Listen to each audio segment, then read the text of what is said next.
Fala, turma, pedimos um pouquinho de paciência para vocês. Ao longo desse programa houve algumas instabilidades, mas que não vão comprometer o conteúdo, que está muito bom, viu? Acompanhem. Um grande abraço. Alô, alô, consagradas e consagrados do Política ao Quadrado. E aí, tudo certo? Como 2 e 2 são 5? Cá estamos, sobrevivendo só de pirraça, na semana em que o Brasil quase acabou pela 1000ª vez. Gente, semana passada o Gog esteve aqui e disse que preferia ser abre aspas, o fogo que aquece a água da chaleira para que ela não fique em banho-maria. Fecha aspas. Ok, o fogo agita. E ideia e crítica é fogo. Mas, gente, o fogo das redes sociais aquece a água até ela evaporar e se perder. É muita histeria. Parece que o Brasil está sempre acabando, que o golpe será hoje à noite, que o governo vai cair amanhã, que eleições serão semana que vem. Ô louco meu, diria o glorioso Fausto Silva. Bom, ainda bem que hoje nós vamos misturar água fria nessa chaleira. E essa água vem geladinha, na temperatura da racionalidade e da frieza analítica. É ou não é, Lívia Carolina? Oi, amores, tudo bom? Caião, a gente tem que dar uma respirada, né? Uma respirada profunda e pensar sobre as coisas.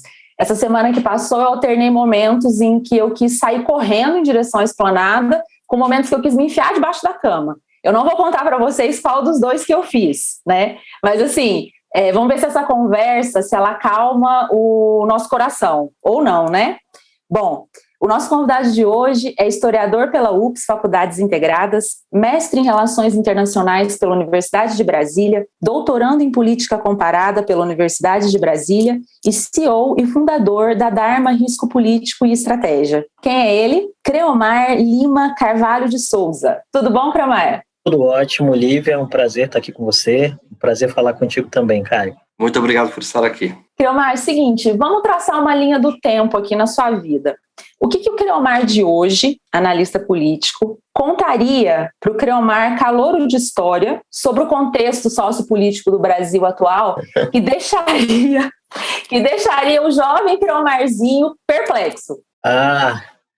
Eu creio que o Creomar de hoje, falando para o jovem que ali na metade dos anos 90 estava entrando na universidade, que eu creio que o recado seria dizer que nem tudo é tão fácil de ver quanto as emoções levam a crer. Eu creio que esse seria o recado, assim, para que o jovem tivesse mais parcimônia, fosse menos enervado e fosse um refém, ao menos, não fosse refém, ou fosse ao menos uma isca menos ingênua para alguns discursos que na época rotulavam alguns de bons, outros de maus, né? Eu creio que isso seria o recado que eu daria. Você já foi fisgado por algum desses discursos, ou todos nós, assim, eu não sei vocês, né? Eu tenho 44 anos. Então, quando eu entrei na universidade, ali na metade dos anos 90, né? 96, se eu não me engano, 95 para 96, eu saí em 2000. O que era o Brasil, né? Nós tínhamos Fernando Henrique Cardoso,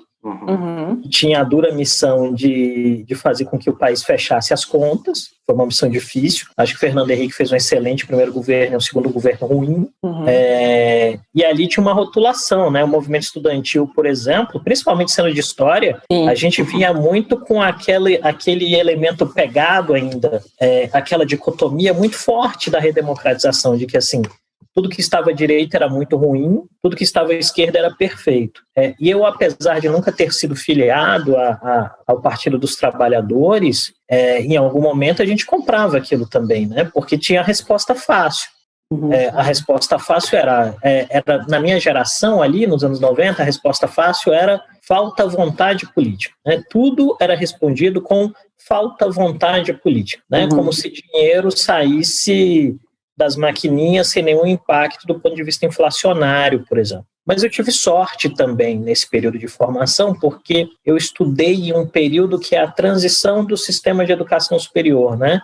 Você tinha poucas universidades privadas, e aí veio aquela gestão do Paulo Renato, dá o primeiro boom, tinha uma demanda reprimida. E eu tive a sorte de que, em um período muito curto de tempo, algumas faculdades privadas, como a minha, a que eu estudei naquele momento, fizeram um investimento muito bom na aquisição de professores muito bons, né? Eram bons salários para que melhorassem os indicadores do MEC na época, que era algo novo e a turma não sabia como lidar. Então eu tive aula com Francisco Doratioto, eu tive aula com Carlos Eduardo Vidigal, Caramba! Maria Filomena Coelho, né? Aula com o Celso, que era professor do UNB também. Eu tive aula com uma quantidade muito grande de professores que posteriormente foram para a Universidade de Brasília, que eram muito bons mesmo e foram passando nos concursos de lá, mas isso me ajudou a superar um gap muito grande, porque assim, eu nasci na periferia do Distrito Federal, no Guará, no Guará, e em uma época, na minha infância, o Guará não era um bairro de classe média como é hoje, muito ao contrário, era um bairro mais pobre, a cidade tinha outra conformação. Então, eu estudei em escolas públicas do Guará, com professores muito esforçados, mas com enormes dificuldades de que a educação fosse feita com qualidade. Então, por exemplo, eu tive anos em que eu não tive aula de matemática, praticamente. O professor substituto chegava no fim do ano e dava 30 dias de aula e beleza, vou ensinar função. Aí ele ensinava uma fórmula de função e tu aprendia. Ou não, né? Eu tive poucas aulas de língua portuguesa. Então, assim, eu costumo dizer que a minha graduação foi o momento em que eu aprendi coisas que eu deveria ter aprendido no ensino médio, né? Porque também tinha a questão que eu fiz um curso profissionalizante. O governo do Distrito Federal, à época, era o senhor Joaquim Roriz, que era o governador.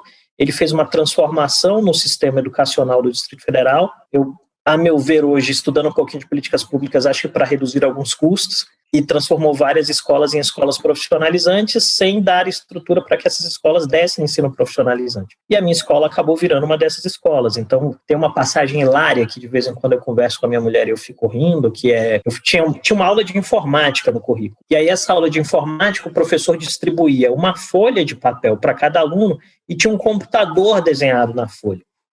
Caramba! E aí o computador desenhado na folha, o professor desenhava, o professor era um artista, ele desenhava um computador no quadro e ele ia ensinando comandos a partir do desenho do quadro e você ia marcando uma folha de papel. Então imagina o seguinte, eu não vou nem dizer que é algo estranho, é só surreal, né? O nível de surrealidade. O professor finge que está ensinando porque ele não tem os meios para, o estudante finge que está aprendendo porque ele não tem o que fazer. E depois isso entra numa planilha e o governo vai dizer que fez o trabalho bem feito. E o subdesenvolvimento vai avançando. É isso, e aí educamos em informática X mil crianças, e é mentira, né? Mas eu acho que de outro lado o Brasil avançou muito também nessas questões, graças aos céus e à cidadania. Mas sim, Lívia, desculpa, eu te interrompi. Não, mas por que história? É que eu sou uma apaixonada por história, né? Então, eu pensei em fazer história. Então, assim, por que história? Para mim foi uma escolha muito pragmática, era o que eu podia pagar. A escolha foi muito pragmática, não tem uma versão romântica, não. A escolha foi pragmática. Nós contas, minha família era muito pobre, nós fizemos as contas e minha mãe viu que fechando as contas, porque os anos 90, a segunda metade dos anos 90 foram muito complicadas em termos de empregabilidade, né? Então, eu fiquei os primeiros 2 anos da faculdade sem emprego, fazendo bico, dando aula particular para pagar. E minha mãe pagou os primeiros anos da faculdade fazendo faxina. Né? Minha mãe fazia faxina, minha irmã era bancária, e aí a gente se sustentava ali numa coalizão, os 3. Então, a escolha por história foi aquela ideia. Eu tentei ingressar na UNB, infelizmente, naquele momento, a universidade pública não era um espaço para pessoas que tinham pouca condição, era um fato. E isso ainda é, em algum sentido, um pouco de verdade, quando você sobe alguns níveis para pós-graduação, por exemplo, mas aí você usa a exceção como regra, né? Pega o cara, fulano, que dormiu na praça e olha, ele entrou, você pode. Que é aquela conversa de jornal hoje para a meritocracia. Para justificar o sistema, né? Isso, você usa a exceção como a regra, né? Então, no meu caso em específico, era muito isso, assim. Então, quais os artifícios? Na faculdade que eu estudei, tinham algumas possibilidades. Por exemplo, você podia trabalhar no vestibular e você ganhava uma mensalidade. Se você se inscrevesse em alguma competição dos jogos universitários, você ganhava uma mensalidade. Uhum. E aí eu ia me virando, entendeu? Marco, você mencionou aí as carências, né, relacionadas ao ensino público e como isso impactou, de certa forma, a sua formação temporariamente, né? Já que você foi correr atrás disso ao entrar na faculdade. Como é que foi esse processo de suprir essa lacuna? Como é que você conseguiu? Na graduação, naquele momento, foi uma percepção que veio muito precocemente para mim, de que era tudo ou nada. Assim, que não dava para perder a oportunidade. Assim, sendo bem honesto, eu não era um bom jogador de futebol, eu não era um bom músico, eu não era um bom poeta. O que eu podia fazer bem era ter o melhor desempenho possível por mim e por aqueles que estavam se esforçando para que eu pudesse estudar, que no caso era minha mãe, se arrebentando de fazer faxina, arrebentando os joelhos, e minha irmã se arrebentando de trabalhar em um banco como caixa, que era um banco privado, não era nem um banco público, né? Então ela não tinha, ela tinha o ônus e não tinha os benefícios do banco estatal. Então eu acho que isso me pegou muito e eu fiz bons amigos na graduação. Assim, alguns 3 ou 4 amigos que eram muito focados por razões distintas e essas pessoas me ajudaram muito a melhorar. Porque eu tive uma experiência que foi bastante traumática no primeiro semestre. Foi fazer um trabalho de fim de curso de uma disciplina e eu era o mais novo do grupo e era o que não trabalhava. Então tinha muita gente mais velha, muita gente que trabalhava, era um curso noturno, a galera, não, a gente te manda as partes e você só junta. Cara, quando eu recebi as partes desse trabalho, assim, a sensação de raiva de ter sido passado para trás era muito grande, porque as pessoas tiraram xerox do que eram os pedaços, teoricamente, das leituras delas, colaram numa folha de papel e me entregaram e eu que me virasse. Caramba. Então aquilo me deixou muito irritado. E eu não tinha computador, tá? Então, assim, eu fui conseguir comprar um computador e eu já estava no mestrado. Então, durante toda a graduação e durante um pedaço do mestrado, eu usava computadores ou emprestados de amigos ou da biblioteca. E aí, nesse caso específico, eu tenho um grande amigo de infância, que é o Thiago, que era meu vizinho de rua. E o Thiago, sim, os pais tinham, né, mais condições. O Thiago foi um cara que, assim, o Thiago me deixou usar o computador da casa dele por dias, sabe, para fazer esse trabalho. Eu costumo brincar com ele que se eu tiver que pagar, eu não consigo pagar a quilometragem, né? O Thiago na graduação e aquela que eu considero uma das minhas mães, que é a Mariana, que é mãe de uns amigos meus, no mestrado, assim. Então, isso foi me dando a sensação de que de um lado eu tinha que ter a inteligência e a humildade, que eu não ia conseguir resolver tudo, então não dava para ser orgulhoso, mas de outro lado eu tinha que sempre buscar pessoas que fossem me ajudar a avançar, né? E aí a gente ia construindo isso. E aí no fim desse trabalho, uma dessas pessoas do grupo, que era os 2 mais novos, a gente falou, então a gente não pode passar por isso de novo, né? E eu era mais tímido, mas ela era mais extrovertida. Ela falou, cara, a gente não pode passar por isso de novo. Eu falei, não podemos não. O que você sugere? Não, vamos fechar a casinha. Eu e você, e eu vou arranjar mais umas 2 pessoas aí que querem estudar, porque senão não rola. E aí a gente juntou um grupo de 4 pessoas, que era museu, essa minha amiga Geise, o Luiz Renato, que era sargento especialista da Força Aérea, controlador aéreo, e a Ana Paula, que era professora. Então nós juntamos nós 4 e todos os trabalhos, ou a gente fazia junto, ou tinha que dividir, a gente fazia 2 duplas, e foi assim até bem ao final da faculdade. Óbvio, fiz outros amigos também, pessoas muito legais, mas a gente passou a se cercar desses cuidados. E aí, quando eu li o Boris Fausto, acendeu em mim a lâmpada de que eu tinha 2 opções. Ou eu terminava a graduação e aí decidia, por exemplo, ser professor de escola, ou eu queria fazer algo mais. E eu sempre quis fazer algo mais, né? E aí eu percebia que... Eu lembro que eu li uma reportagem ali nos anos 90 que falava do cara que tinha criado o Banco Santander. E ele era historiador de formação, né? Eu não lembro se ele tinha criado ou se ele era o presidente do Santander. Um negócio assim. E eu falei, poxa, que massa, o cara é historiador, tá lá presidindo um banco. Eu pensei, mas o Brasil não tem essa cultura, isso não vai rolar. Então eu vou precisar estudar mais para ir construindo outros caminhos. Então o caminho foi sendo esse. Na minha última aula de graduação, o professor Doratioto perguntou o que eu ia fazer, eu falei que não sabia, ele falou, faça mestrado. E ele me deu um plano de ação que eu segui, sou grato a ele até hoje. Qual foi a pesquisa?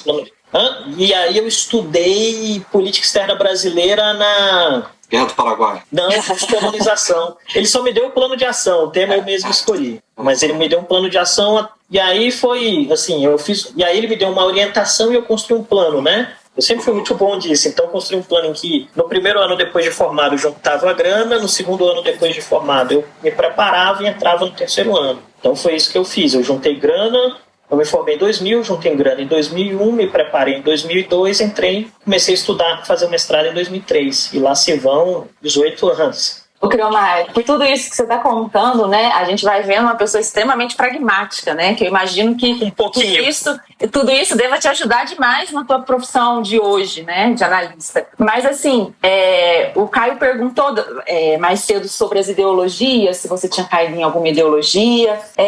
Como que você mesclava? Tinha espaço nesse pragmatismo todo pro sonho, pro ideal? Então, Lívia, nem que for um pouquinho. Essa pergunta é excelente, assim, eu creio que assim, todo jovem flertou com a esquerda, porque a gente tinha na memória, eu entrei na escola no fim do regime militar, então eu ainda peguei dia da bandeira, tem que carregar a bandeira, eu achava um barato, né, mas nunca me escolhiam e tal. E aí tinha o lance da bandeira, tinha o hino nacional, tinha aquelas coisas todas que tinham sua importância, óbvio. Sim. Mas ali na adolescência, eu acho que a gente pega um pouquinho, principalmente no caso de Brasília, eu creio que eu sou de uma geração que viveu e viu uma degradação de políticas públicas muito forte, né?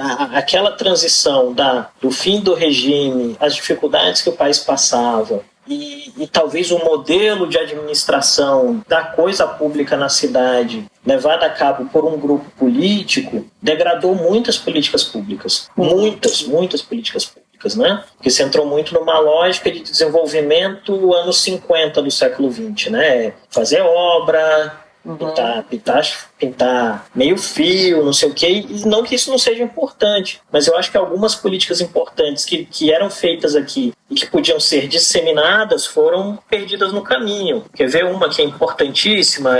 Os centros interescolares de línguas, que quase foram pro ralo, né? Eu venho de uma família muito pobre. Eu falo inglês, eu falo inglês e espanhol. Minha irmã fala inglês graças ao Centro Interescolar de Línguas, que era um lugar onde pessoas pobres podiam falar e aprender língua estrangeira. E eu vi políticos de muita repercussão no Distrito Federal soltarem frases como o governo não pode bancar Thomas Jefferson para pobre. Né? Nossa Senhora, misericórdia. Então, assim, mas isso é muito natural, né? Isso é Brasil, gente. A maturidade dos atores políticos, com raras exceções, tem um nível muito baixo. Assim. Eu sempre me lembro de um evento que é o Lula e o Sérgio Cabral inaugurando um complexo esportivo em uma favela. O Sérgio Cabral pergunta para o menino o que ele quer fazer, né, de esporte. O menino fala que quer jogar tênis. E aí o Sérgio Cabral dá tipo uma cortada, né? Não, mas tênis é coisa de rico, né? Então assim, mano, não importa, você tá lá constrói a quadra de tênis, velho, entendeu? Sim. Mas é isso, né? O nosso atraso é cognitivo também. Sim. Então acho que esse é um ponto, sabe? Que marcava. Então eu creio que em algum momento da juventude eu fui muito encantado percepções mais à esquerda, mais partidárias à esquerda. Nunca me filiei, eu sempre tive um germen libertário na alma. Acho que é muito vinculado a essa ideia de ser muito pragmático, né? Mas sempre gostei muito de ouvir. Eu acho que se eu posso me dar uma grande qualidade, essa qualidade é humildade intelectual mesmo. Um grande amigo que hoje é professor na Universidade Federal do Rio Grande do Norte diz que humildade eloquente, isso quer dizer, você escuta e conversa. Então, eu sempre gostei de aprender. Então, assim, eu creio que eu tive grandes professores que eram muito à esquerda na faculdade e grandes professores que estavam ali na centro-direita e fui tentando tirar o máximo de todo mundo, né? Porque tinha isso na faculdade, por exemplo, Lívia. Como eu não tinha grana para comprar os livros, eu lia o que estava na biblioteca, tirava alguma xerox quando a grana dava, mas era muita oralidade, né? Muito aquilo que o professor está falando. E aí eu me lembro que alguns professores, como por exemplo o professor Doratio, tem a professora Maria Filomena e o professor Vidigal, gostavam muito de tomar um café e falar da vida. Cara, aula pura. Era bônus, velho. Era bônus. Você pensa, o moleque saiu do Guará, que não conhecia nada de lugar nenhum. Os caras, um tinha morado na Europa, o outro tinha morado não sei aonde. Cara, eu ficava perguntando, os caras falando e eu fixando. Então fui aprendendo muito assim também. E isso foi me moldando. E eu acho que chegou um momento, Lívia, em que eu passei a fazer algo que eu falava muito quando eu dava aula de graduação, né? Que eu dava aula de teoria, e aí eu falava para a rapaziada, teoria das RI, teoria política e depois teoria das RI. Eu falava para a rapaziada que era, então, a relação com as teorias tem que ser de máxima promiscuidade, né? Assim, e a relação com as escolas de pensamento, na minha percepção, tem que ser de máxima promiscuidade. E eu espero que quem vai ouvir isso aqui não corte depois esse áudio só para dizer alguma coisa besta, ou ache que isso é que eu estou querendo dizer. Quem corta é a gente, viu? Então a gente vai cancelar, o Omar vai ser cancelado. Né? O que eu estou querendo dizer é que a gente tem que ter a inteligência e a habilidade para usar os ferramentais necessários para resolver aquele problema específico. E eu acho que isso é uma característica do meu pragmatismo, sabe? É muito direto, eu sou muito direto nessas coisas. Qual foi o ponto específico da sua trajetória que te fez tentar realizar o sonho de abrir sua empresa? E qual que é o seu maior sonho em relação a essa empresa hoje? Caio, pergunta excelente, cara. Eu creio que, para mim, tudo começou depois, no meio dessa trajetória, eu fui parar na Universidade Católica de Brasília, né? Fui convidado para lá ser professor, trabalhei por 7 anos e meio, foi um período bom, com altos e baixos, conheci lideranças incríveis e pessoas que não são dignas de nota no rodapé da minha vida, mas é um processo. Então, no meio disso, aconteceu uma situação, um dia, que foi gerando um desdobramento de acontecimento, sabe? Nós tínhamos um estudante que era muito, muito competente, mas eu sempre fui muito preocupado com a mensagem que a gente passava para os jovens, assim, porque isso foi muito válido para mim. E essa mensagem consiste em dizer, olha, por mais que você tenha talento, e todos nós temos, você não está pronto, né? Porque nenhum de nós está pronto aos 20 anos, é um dado da realidade, né? E eu percebo que talvez hoje, no século XXI, isso tenha ficado démodé dizer para um jovem que ele não está pronto, né? Você não pode dizer isso porque ele está pronto, porque é a revolução da informática e blá blá, e o mundo, enfim. Mas eu sempre fui muito cauteloso com essas coisas, que não significasse dizer que eu não dava oportunidades, que eu não queria ajudar e tal. E um desses jovens, que era muito competente, mas que eu acho que em algum momento recebeu muitas mensagens equivocadas. Ele se formou e um tempo depois, um dia ele apareceu na universidade, veio conversar comigo, estava à procura de um outro colega que nem estava mais na universidade. E eu perguntei o que ele estava fazendo da vida e ele falou que estava desempregado. E aí aquilo me acendeu uma luz de alerta que era no sentido daquilo que nós estávamos ensinando aos estudantes. E longe aqui de querer dizer para que serve a universidade, né? Eu já tive essa discussão com alguns amigos. A minha concepção de universidade naquele momento tinha a ver com o fato de que a universidade tinha que ajudar o camarada a resolver um problema. E se o problema dele é grana, a universidade tem que ajudá-lo a ser empregado, né? Assim, sendo muito pragmático, Lívia. Pragmático. Assim, eu sou muito pragmático, gente. Eu preciso aprender um pouquinho com você, viu, Cromar? Depois a gente conversa. Acho que isso incomoda algumas pessoas. Então, assim, eu sou muito pragmático, assim. É isso, vamos resolver isso. E isso me incomodou demais, assim, com a mensagem que nós estávamos entregando. E eu fui a coordenadora do curso na época, que era uma professora maravilhosa, que era a professora Rosana, e pedi a ela liberdade para fazer um projeto em que a molecada aprendesse a gerir um projeto, só que, obviamente, eu não ia dizer isso para eles, porque se eu dissesse, eles iam pirar. Né? Eu tinha todos os passos para construir um projeto, sustentabilidade financeira, entrega uma coisa, e eu chamava isso de workshop, e o cara estava aprendendo a gerir processo. Mas se eu falo, tu vai gerir processo, o moleque pira. Então eu falo, estou te chamando para montar um workshop. E tem esse checklist a ser cumprido, que é operacionalização de um processo de gestão. E quando eu fiz isso, se juntou com uma outra vertente que eu sempre tive, apesar de eu sempre quis quebrar as barreiras. Eu sou um cara que gosta de furar bolhas. Então, assim, eu adoro a ideia de dizerem que tal coisa não é para mim, porque eu vou lá e faço, né? E digo, olha, é para mim, porque é para mim o que eu quiser.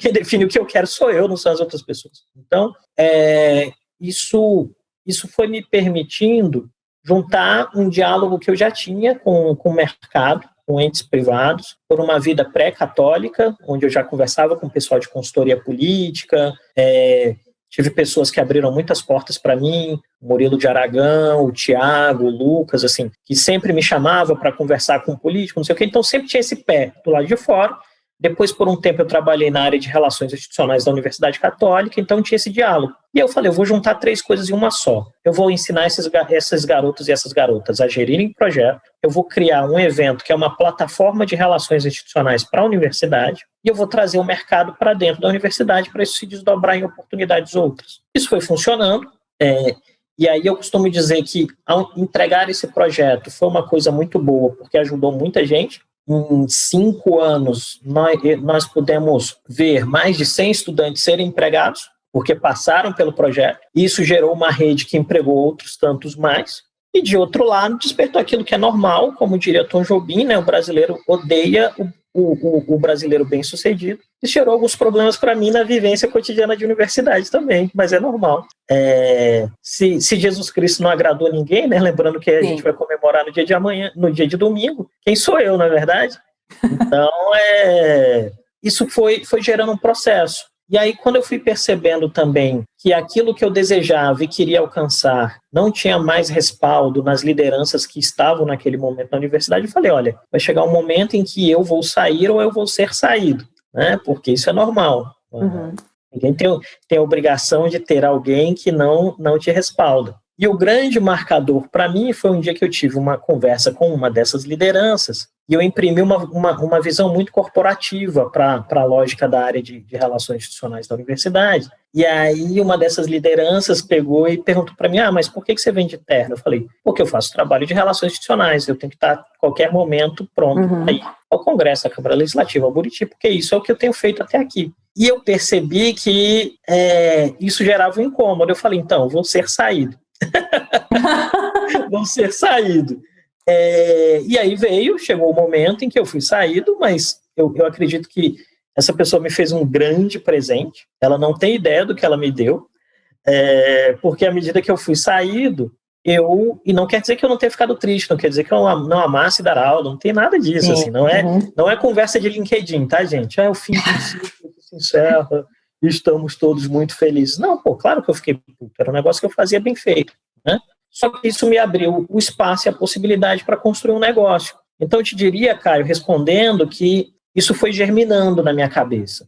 E no momento, e definir a Dharma, definir o modelo, o nome, a marca, veio de um momento de meditação. Eu adoro meditação, eu sempre que posso medito 2 vezes ao dia, então são 4 refeições e 2 meditações para a gente ficar bem, principalmente nesse tempo de pandemia. E no fim de uma meditação surgiu o nome, o logo, tudo. E aí eu liguei pro meu sócio, que é o Matheus, que foi meu aluno. Falei, bicho, eu tô com uma ideia muito louca aqui, eu quero saber se tu tá dentro. E aí nisso é a vantagem do sócio ser jovem, né? Porque ele fala, uma ideia muito louca, quero, né?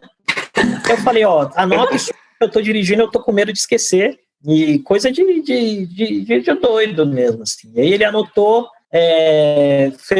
a gente produziu o logo, a namorada dele produziu o primeiro logo pra gente, e aí a gente se debruçou num ambiente que, eu acho que essa é uma grande questão, né? Brasília é um ambiente complexo para empreender, porque toda a cultura, todo o tônus da cidade está voltado para o serviço público. Sim. E eu não tenho nada contra os servidores públicos, só que não era o que eu queria. Então... A gente veio aí, hoje a Dharma tem 2 anos e meio, 2 anos e meio, quase, mentira, mais de 2 anos e meio já, a gente está em abril, então tem mais de quase 3 anos. Foi duro no início, obviamente, mas hoje a gente tem uma carteira de clientes, tem diálogos, a gente tem um fluxo de produtos, né? Mas eu creio que é um processo que veio como semente, cara. Ele foi germinando dentro de mim, e aí veio um momento em 2018 em que ele brotou da terra. E que ano para brotar, hein? E aí ele brotou mesmo como uma mandala, assim, né? Acho que vocês devem ter percebido que eu tenho alguma afeição por temáticas de culturas orientais, então desabrochou como uma mandala. Vamos entrar no core agora da análise política? Vamos botar a Dharma aí para trabalhar para a gente. Seguinte, você acha que o presidente da República ele foi sequestrado por todos os demais poderes e forças políticas, ou ele ainda tem algum grau de autonomia, sem ser autonomia ali no cercadinho? Lívia, eu acho que o presidente da República foi sequestrado pelo personagem, assim, sendo muito honesto. Acho que o presidente da República criou um personagem ao longo da sua trajetória política que funcionava muito bem para uma demanda específica, e essa demanda específica eram as votações anuais de reajustes ou a garantia de verbas para militares e policiais. O presidente embarcou em eu não vou dizer aventura porque é desrespeitoso, então assim, ele embarcou em um processo em que a conjuntura política permitiu que ele fosse presidente, e ele fez isso numa narrativa que é uma narrativa de desconstrução constante. Sim. Né? Não é só ganhar o jogo ou mudar a regra do jogo durante o jogo. A narrativa que levou Bolsonaro à presidência é uma narrativa de implosão do campo de jogo. Terra arrasada, praticamente. Né? Visto o campo de jogo como ambiente político. Assim. Você tem... A narrativa é antipolítica e a narrativa é antissistêmica. A narrativa é de guerra cultural. E o presidente é um personagem para ganhar eleições, só que o personagem é o principal opositor ao governo. Então, o personagem exige instabilidade e confronto constantes para funcionar. E tudo aquilo que um governo precisa para entregar algo é estabilidade e consenso constante. Né? Óbvio, nenhum governo tem estabilidade e consenso constante, mas assim, quanto mais estabilidade, quanto mais consenso, mais você avança as agendas que você queira. Não importa mais construção, né? Mais construção. Como o personagem quer desconstrução, isso gera um grande problema. E aí me parece que quando as coisas têm alguma normalidade, por exemplo, 2019, o sistema político tolera essa lógica. Então, assim, o sistema político foi tolerando. Então, em 2019, o Congresso explodiu em frentes parlamentares, né?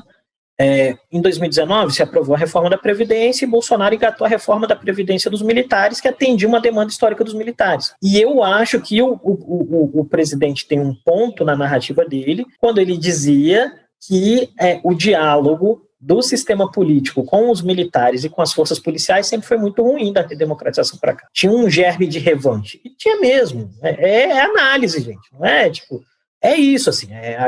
Se construiu uma coisa ruim. E aí você estava estrangulando os caras com poucos recursos, com péssimas condições de trabalho, ou criando uma narrativa de que a polícia é o inimigo. Isso vai jogar o cara no extremo, pô. Por isso que tem aderência. A aderência vem daí. Então, você está dizendo o tempo todo que o cara não é alguém que deva ser respeitado na conjuntura, ele vai buscar alguém que o respeite na conjuntura. Isso é muito simples, é matemática, mas como esse é um país que o PISA mostra que nós não sabemos matemática, funciona, né? E ninguém vai olhar. Então, é esse o processo. Então, eu creio que em 2020 o sistema ainda continua fazendo uma concessão, né? Principalmente o legislativo, o judiciário menos, mas principalmente o legislativo, partiu do princípio de que se ele desse um subsídio mínimo, o presidente continuaria fazendo a sua narrativa, mas resolveria o problema. Tanto que todos os parlamentares que tinham isso para ser feito foram se envolver nas eleições municipais, com a ideia de que ao retornarem os trabalhos a situação estaria resolvida. Né? Por quê?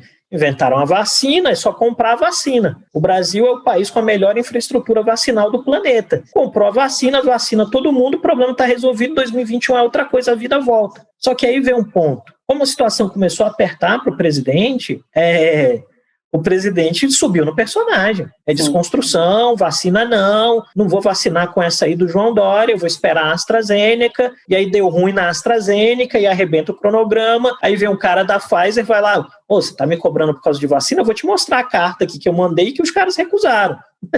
Entende? Então, vai gerando uma atração, aí chegou uma hora em que o sistema político falou, cara, a gente vai ter que fazer alguma coisa. E nesse aspecto o STF começou a reagir primeiro. O inquérito dos atos antidemocráticos e das fake news, né? Os inquéritos, a investigação gerida pelo Alexandre de Moraes é uma reação do judiciário a uma omissão do legislativo. Ele começa a reagir porque o legislativo não faz nada, porque os caras achavam que não, vamos trabalhar numa lógica normal. E aí, talvez esse seja o grande dilema aqui, a encruzilhada. Você quer reagir numa lógica normal com um personagem político que não vai funcionar na lógica normal. Porque na lógica normal ele perde. É ruim para o sistema. Mas aí vem o ponto. Você precisa do sistema se a narrativa é antissistêmica? Não. Né? E aqui, entendam bem, eu não estou dizendo que o presidente Bolsonaro é um autoritário que vai dar um golpe, porque essa semana já foi muito difícil tendo que explicar para as pessoas por que um golpe não aconteceria no dia 31 de março. Né? Então, o que eu estou dizendo é que tem um personagem que é de desconstrução do sistema político, que em algum sentido é o mesmo personagem que o Berlusconi usou na Itália no pós-Mãos Limpas. A Operação Mãos Limpas foi uma grande, assim como a Lava Jato, uma grande ação de combate à corrupção. O efeito imprevisto, ou ponto cego, ou o blowback da Operação Lava Jato, foi, da Mãos Limpas, foi que o sistema político na Itália foi para o espaço. E aí, aqui, a gente caminhava no mesmo caminho, e entendam, não estou fazendo apologia a quem foi condenado, eu não estou dizendo que o pessoal da Operação Lava Jato é mau, isso é coisa de adolescente, gente. Adulto não trabalha com esse negócio de bom e mal, adulto trabalha com gente, né? E analista político analisa processo político. E eu sou historiador, então é tudo longo prazo, e longo prazo para mim é 500 anos, tá? Então, né, vamos colocar as caixas nos lugares. Então, o que acontece? Quando o sistema político percebe que essa narrativa está gerando uma grave crise, e a crise não é institucional na visão do sistema político, a crise é a pandemia. Aí eles falam, cara, a gente vai ter que fazer alguma coisa, mas eles só entendem, e isso é parte do processo de divórcio que a gente vem tendo entre a representação e a sociedade desde 13, 14, o sistema só consegue entender isso quando o parlamentar chega no gabinete para trabalhar e fala, cadê fulano? Ah, fulano está internado. Internado por quê? Covid. Aí, fulano está internado. Cadê fulano do café? Fulano do café morreu. Morreu de quê? Covid. Cadê Aí vai visitar o parlamentar no gabinete do lado.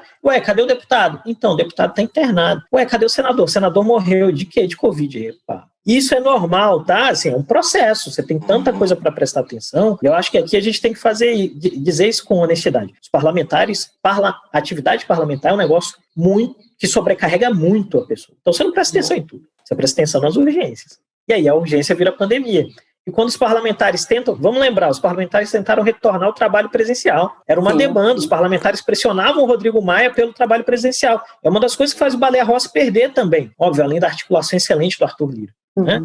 Aí o Lira fala, beleza, quer voltar? Vamos voltar, volta ao trabalho presencial, todo mundo começa a ficar internado, a rapaziada começa a morrer, fala, tem um problema. Na hora que as pessoas percebem que tem um problema, eles olham, a gente vai ter que começar a resolver o problema. Né? E aí na hora que vem esse processo de tentar resolver o problema, é quando o sistema, e aí eu acho que nesse aspecto eu começo a pegar um elemento da sua linha de pensamento, Lívia, e caso não você me corrija, o sistema começa a pôr uns torniquetes, né? Vai pôr um arreio aqui, vai dizer, não, aqui não. Né? Aqui não, você vai ter que fazer concessões e vai tentando enquadrar. Mas é óbvio que, de um ponto de vista prático, a gente percebe, com os acontecimentos dessa última semana, duas coisas. A primeira é, o presidente Bolsonaro não modera. O presidente Bolsonaro fica recluso. Ou ele fica recluso, ou ele está solto. Solto, ele vai do jeito dele para manter os 30% ligados. E recluso é quando ele está em algum tipo de situação que é mais dura e ele diminui o tom da fala para diminuir a crítica até ter uma saída que faça com que ele readquira a centralidade da narrativa, que foi a última semana. O governo vinha apanhando há 3 semanas direto e aí o presidente encontrou a saída. A saída é, eu não vou fazer uma reforma, eu não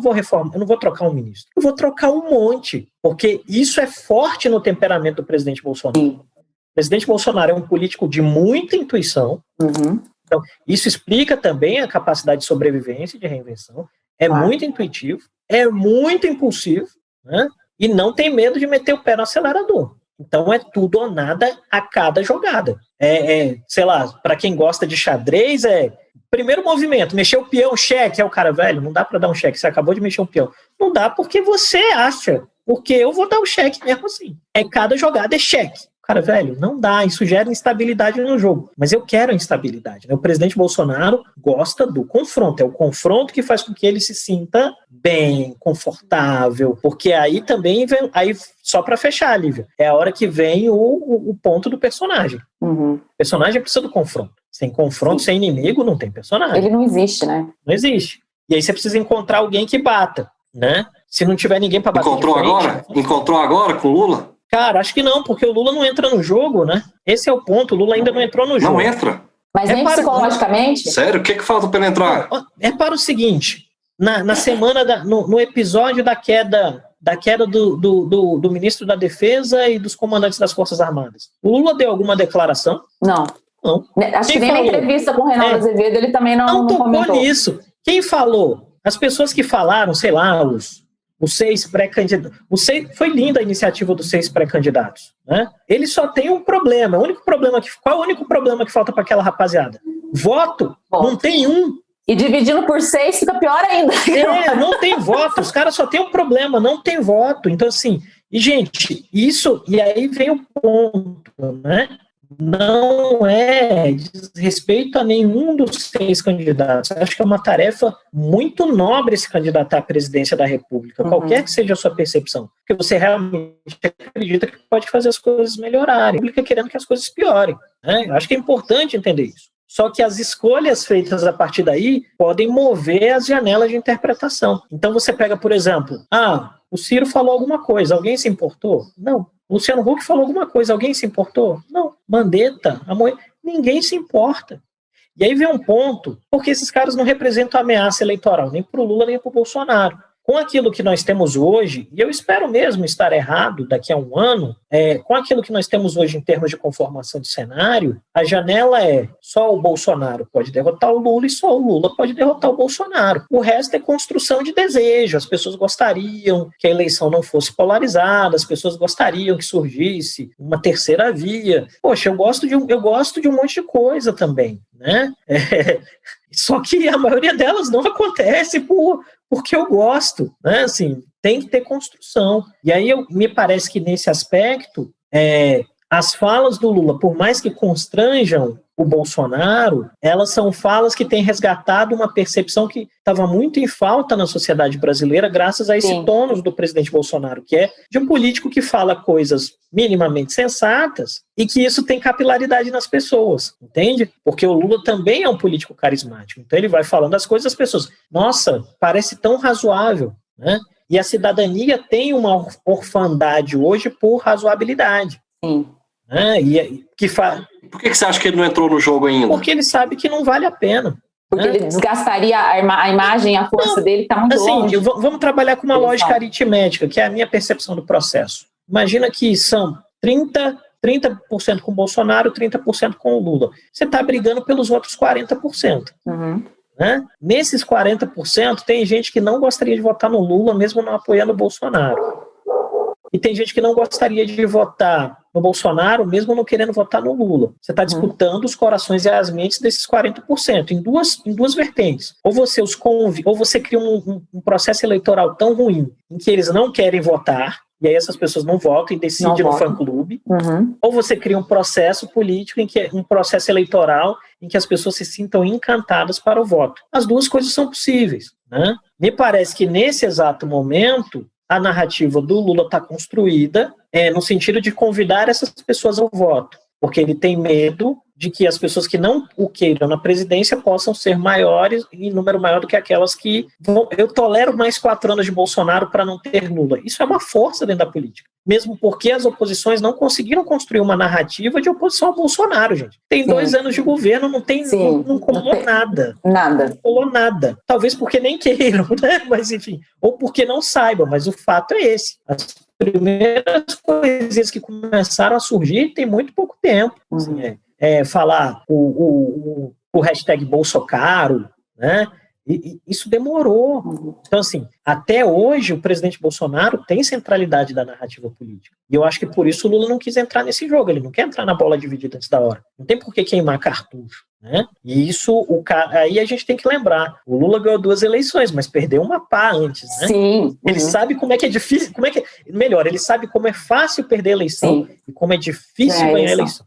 Mas você estava falando, você comentou agora por último que não se construiu em 2 anos uma oposição, o que eu concordo plenamente. Eu acho que isso é sempre grave não ter oposição, lógico, mas eu acho que não seria tão grave se não fosse a pandemia, né?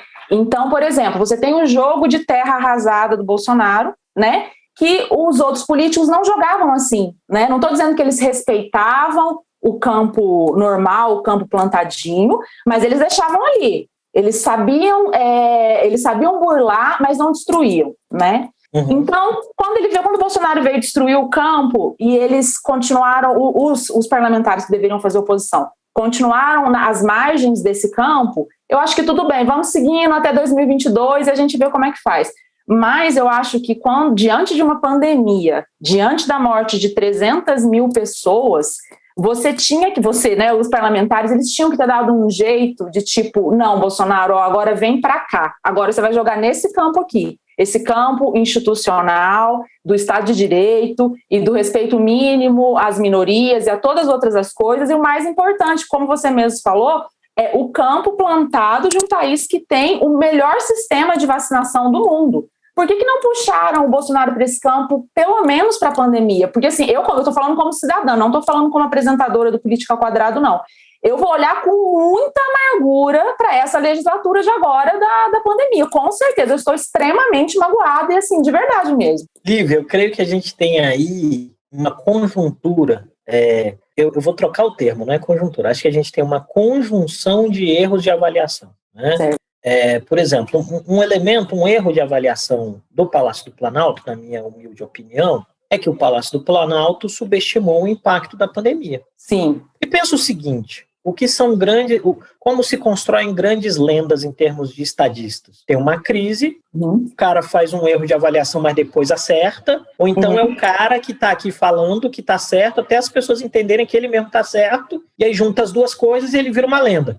É assim que são grandes figuras, né? Por exemplo, é Lincoln dizendo para a sociedade americana, então, a gente vai ter que resolver a escravidão, porque não dá, né? E aí Lincoln vem, ganha a presidência, tem a guerra civil, e depois as pessoas, é mesmo, olha, o cara estava certo. É Churchill dizendo, não dá para negociar com os alemães, não dá para negociar com os alemães, não dá. Aí, na hora que explode tudo, aí as pessoas, nossa, o Churchill estava certo. Eu creio que no caso do Bolsonaro, e é importante a gente fazer essa justiça, porque é onde eu digo, assim, no meu Instagram tem uma frasezinha que é, análise não é conversa de bar, né? É importante lembrar que presidentes não tomam decisões sozinhos. A história pode, em algum momento, até dizer, jogar tudo no colo do Bolsonaro, dizendo, o Bolsonaro que fez, mas não toma decisão sozinho. Não. Tem ali muita gente em torno do presidente, ganhando salários razoáveis, para dizer para o presidente, ó, presidente, isso aí é uma ideia ruim. Só que esse erro de avaliação aconteceu lá no início,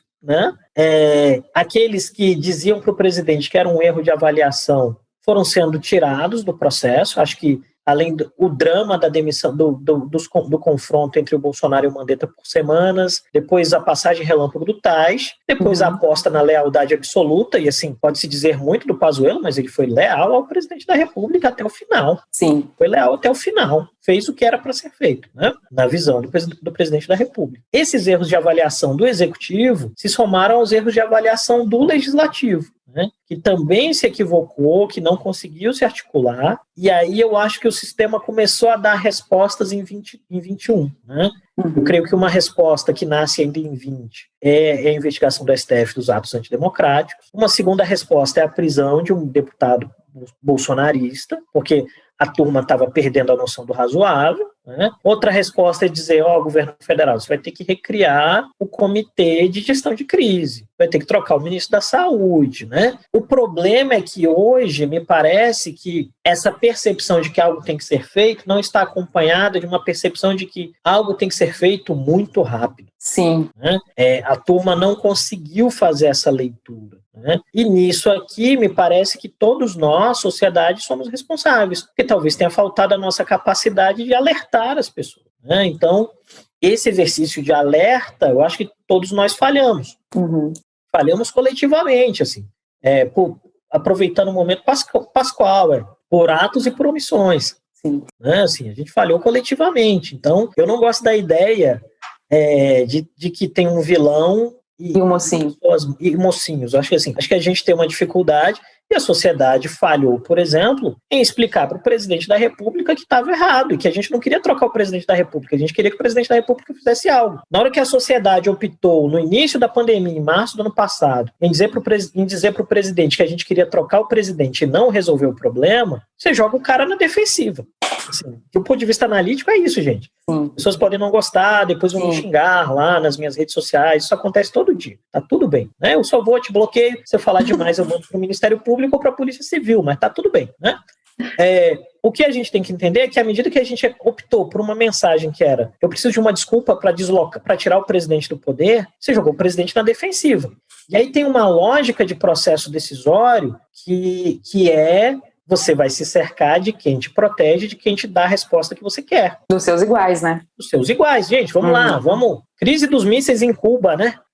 O que o Kennedy faz, mas que graças a Deus dá certo? Ele chama o irmão dele pro modelo de decisão, gente. Ele chama o irmão e fala, eu preciso de alguém aqui que eu confie pra caramba e que diga, vai, John, você tá certo. Aí ele traz o Bob Kennedy, por sorte, porque tem que ter sorte, por sorte o embaixador russo quer conversar com o Bob Kennedy. E aí o mundo não acaba. Mas você precisa de alguém. A gente está aqui fazendo podcast, mas isso não tinha acabado, tá? Então, eu acho que essa parte, a gente errou nessa parte, né? Como sociedade, assim, pedaços da sociedade mandaram a mensagem errada, né? Porque aí vem as emoções. Eu gosto muito do processo de análise cognitivo do processo político, né? Assim, as emoções interferem. Então, assim, não é porque o cara é presidente da República que ele não tem medo, ele não tem raiva, ele não quer descontar. Isso é uma bobagem que a democracia liberal tenta dizer, de que o cara vira presidente e ele foi preparado a vida toda para isso e, uau, eu estou pronto, eu vou perdoar. Não, gente. Não, presidentes não tem uma escola para presidentes. Tem um livro americano ótimo sobre isso, que é Por que alguns são bem-sucedidos, outros passam como invisíveis e outros são muito mal-sucedidos. Uma razão muito simples, não tem escola para presidente. Não tem um curso de formação. Você não vai lá na ENAP, olha que eu acho a ENAP uma instituição maravilhosa, mas eu gostaria que tivesse.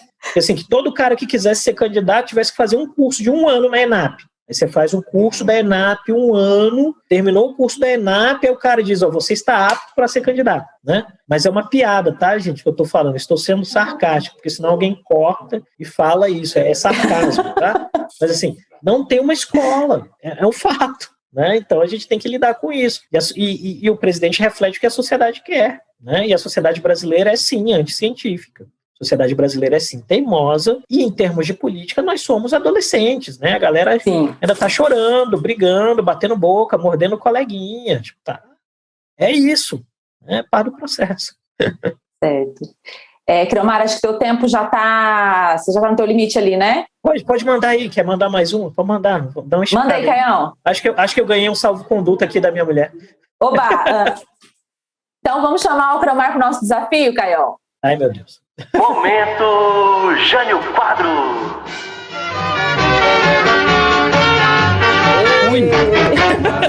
Gente, momento Jânio Quadro. Momento Jânio Quadro. Uma espinha aqui.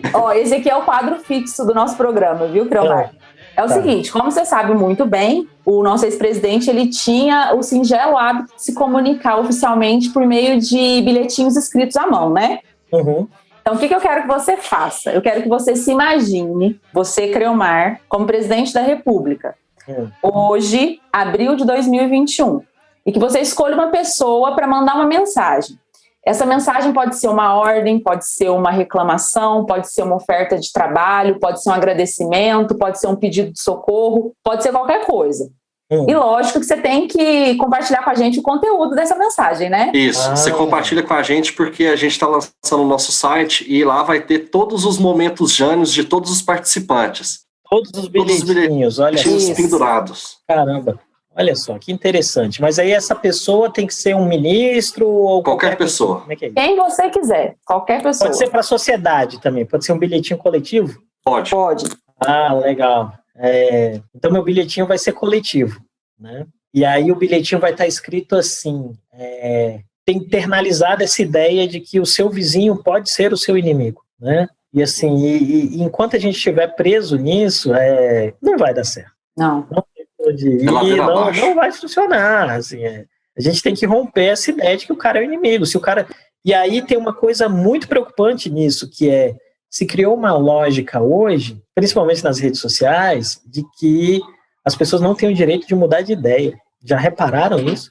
Sim. Criou uma lógica, tem uma espécie de caças bruxas, onde se alguém mudou de ideia, que até onde eu sei, eu fui criada assim pela minha mãe, na simplicidade dela, de que mudar de ideia, rever uma posição, é o maior ato de nobreza que um dos maiores atos de nobreza que o ser humano pode ter, porque ele viu que fez algo errado e ele mudou de ideia. Mas no Brasil está se construindo uma lógica de que as pessoas não têm o direito de mudar de ideia. Eu lembro em quem você votou em 2018, não pode agora mudar de ideia, agora é fácil. Não, gente, agora é difícil, porque a pessoa tem que fazer o exercício de olhar para si mesma e falar, cara, que erro de avaliação terrível. E aí ela pode mudar de ideia. Pois é. Então, assim, a gente está caminhando para um tipo de autoritarismo bobo, que você quer dizer como as pessoas devem pensar, né? É um processo... Isso alimenta os extremos. É um processo talvez de involução, porque lá nos anos 50, o Juscelino já dizia uma frase famosa dele, não me cobrem coerência, não tenho compromisso com o erro. É isto, né? Eu acho que a gente está precisando, mais JK, com perdão ao momento, Jânio Quadros, é mais JK e menos Jânio, gente. É mais JK e menos Jânio. Eu também já li uma frase, mas eu não lembro, não sei se é famosa, tal, que é assim, convicção demais é fraqueza de caráter. Bem forte também, né? É isso, é bem forte. Eu acho que a gente tem que entender, acho que uma das grandes lições do pragmatismo, para mim, é que você pode ajustar o curso. Mais do que isso, você deve ajustar o curso, sabe? No meio da jornada, você deve ajustar o curso, assim. Porque quem navega só na mesma direção com o leme imobilizado vai bater no Recife, ou dependendo se a pessoa acreditar que a Terra é plana, vai cair no oceano, né? Então, acontece, gente. A gente tem que tentar falar com todo mundo. Então, assim, a gente tem que ter essa percepção de que é importante ajustar o curso. Então, assim, eu gostaria mesmo, que a gente tivesse a construção de um grande consenso para combater a pandemia, pelo menos. Porque hoje a gente caminha para um horizonte, eu estava vendo alguns dados, que batem com modelos que nós temos na Dharma também, que apontam 600 mil mortos. Ou seja, o dobro. O dobro. Então, assim, gente, e é isso, tá? E para falar, para deixar aqui, para aproveitar, Lívia, já que você tinha posto a Dharma para atrapalhar para você, uma coisa que a gente não está pensando ainda, né? Porque está tudo tão nublado, tudo tão confuso, mas eu não vi nenhuma autoridade pública ainda preparada ou falando do fato de que a gente vai ter que vacinar periodicamente para a Covid, né? Na melhor das hipóteses, a gente vai vacinar todos os anos, né? Se a vacina funcionar por 12 meses, vai ser bom, porque ela foi feita com aquilo que a gente tinha. Senão, talvez a gente tenha que vacinar em ciclos menores. E vacinar em ciclos menores exige muitas questões, né? Mas, infelizmente, uma das partes da nossa tragédia é essa percepção muito para dentro, né? E aí, essa percepção muito para dentro me choca, né? Porque nada mais me surpreende, tá, gente? Mas algumas coisas me chocam. Me choca quando a gente tem, por exemplo, esse debate que eu sou historiador, então adoro terminologias antigas. Não sei se vocês já ouviram falar de questão bizantina, né? Sim. É quando você está discutindo algo que não tem sentido algum, né? O sexo dos anjos. Uhum. Aí a sociedade brasileira e um pedaço do legislativo está gastando tempo com questão bizantina de vacinação privada. Sendo que as principais vacinas, para quem estudou relações internacionais, é meio óbvio, mas para a maioria das pessoas não, então é importante explicar às vezes o que é óbvio. Os principais laboratórios, pessoas que estão nos ouvindo, não venderão para entes privados. Sim. Vendem para o governo. E aí, o cara vai comprar essa vacina privada aonde? Isso presta? Né? É uma pergunta que a gente tem que fazer. Talvez vai comprar com a enfermeira lá de Belo Horizonte. Então, só se for, né? Então, essa disfuncionalidade, essa entropia que a gente está vivendo de uma série de percepções, inclusive de civilização, estão muito vinculadas a essa ideia de discutir temáticas que não fazem o menor sentido para a conjuntura, né? Tanto que, se você for olhar aquilo que a economia brasileira produziu de melhor em termos de empresariado e em termos de empreendedorismo, está focada na questão que importa. A questão que importa é, falta dinheiro para o governo, falta contato para o governo, a gente compra e entrega tudo para o governo, né? Isso é pragmatismo, né? Isso é pragmatismo. Agora tem gente se perdendo em outros tipos de agenda, em outros tipos de reflexão, que, com todo respeito, são perda de tempo, né? Eu me recordo que 2 meses atrás, mais ou menos, eu participei de um programa em que estavam o Reinaldo Azevedo, Thaís Oyama, Pedro Doria e o Tabet. E aí me perguntaram se a minha posição era a favor, se a minha resposta seria a favor da liberdade de escolha, da compra da vacina privada, ou da responsabilidade coletiva. E eu disse, olha, minha resposta é geopolítica, gente. Não dá para comprar vacina privada. Pelo menos não das que são top, né? Uhum. Das topíssimas, usando uma palavra dos jovens, né? As topíssimas não vai dar para comprar, porque eles não vendem, né? Então a resposta é geopolítica. Os principais laboratórios só estão vendendo para governo. Por uma questão de humanidade e de racionalidade. racionalidade econômica. A escala de uma compra governamental é infinitamente maior do que uma compra privada. Então, talvez o grande dilema que a sociedade brasileira tem que passar nessa crise é entender que a crise está além da sua carteirinha do convênio de saúde, né? Assim, a crise é muito maior do que aquilo que os seus recursos como cidadão de classe média ou até mesmo rico sejam suficientes para dar conta. E enquanto a gente não entender isso, a gente vai sofrer, vai seguir na rabeira da história, né? E aí entra, infelizmente, naquela frase célebre que é sobre o Brasil não tem chance nenhuma de dar certo. Então, a gente vai ter que rever como lidar com essas questões. Caramba. Creomar, olha só, amei. O Caio, com certeza amou também, ele vai falar depois, estou vendo a carinha dele aqui. Teve que terminar, né? Todo mundo tem compromisso e tal, mas eu queria agradecer demais por essa conversa, em nome de toda a equipe. A gente está passando por um momento no Brasil muito delicado e inesquecível no sentido mais traumático da palavra, né? Mas essa é a nossa história acontecendo e não tem como a gente fugir dela, né? E assim, a gente vive essa história desempenhando vários papéis e lutando várias batalhas. Então eu queria te agradecer por ter vindo até aqui hoje virtualmente, né? Exercer seu papel de problematizador da realidade, ter ajudado o Política ao Quadrado na nossa batalha, né? Que é tentar com muito respeito, mostrar para os nossos ouvintes que a política ela traz sim muitos problemas, mas que invariavelmente ela faz parte da solução também, tá bom? Um beijo. Lívia, obrigado, um enorme prazer, Caio, um enorme prazer. Na Dharma a gente tem uma frase que é a seguinte, nós temos duas missões, uma é educar as pessoas acerca da importância da política, né? E a segunda é mostrar para as pessoas que política faz preço em tudo na vida. E a gente espera que tenha podido contribuir. Então, agradeço a você, agradeço ao Caio, agradeço ao Germano, foi bastante paciente comigo no WhatsApp aí, que a semana foi puxada para dar as confirmações. E dizer que a gente está sempre aqui. Foi um prazer, eu adorei o papo. Eu desejo que o podcast dure muito. Vocês tenham 10 mil episódios.